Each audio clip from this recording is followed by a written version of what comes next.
Well, the result of that election on Tuesday also has a big impact on our schools. Dozens of districts across our state had referendums on the ballot, but voters approved less than half of them. And passing that funding was crucial, given many of our districts are facing big budget shortfalls. Jennifer Hoff is here with more on what happened and what happens next. Jennifer? Well, Jana, in the immediate metro area alone, we know this. Data shows most schools have to combat a $300 million deficit combined, so cuts are likely from staff to programming, especially where those referendums failed, including Lakeville, Farmington, and Prior Lake.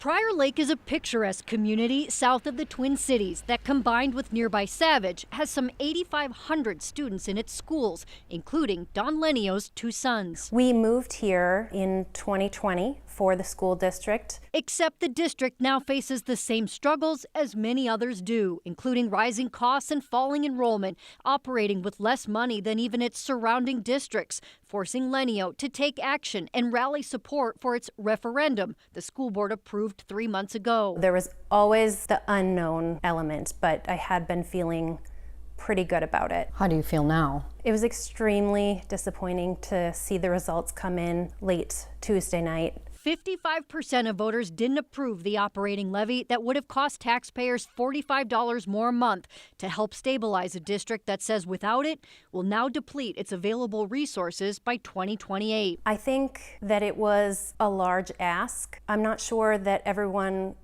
understood why that amount was asked. I think for a lot of people who are maybe on a budget, they probably saw it as too much. This is one of 4 metro area referendums that didn't pass. 8 others did in what experts still call a challenging year. Presidential election years always tend to be a little tougher just because the voter turnout is generally much higher. And so that's that many more voters that you have to try to connect with. They really need to be presented with a compelling case to vote yes, to raise their property taxes. Scott Kroonquist leads the Association of Metropolitan School Districts and says schools are facing unprecedented shortfalls because new teacher contracts contained historic raises, the pandemic federal aid is now gone, plus state funding simply wasn't enough, requiring 45 districts statewide to ask 69 referendum ballot questions, but only 29 passed.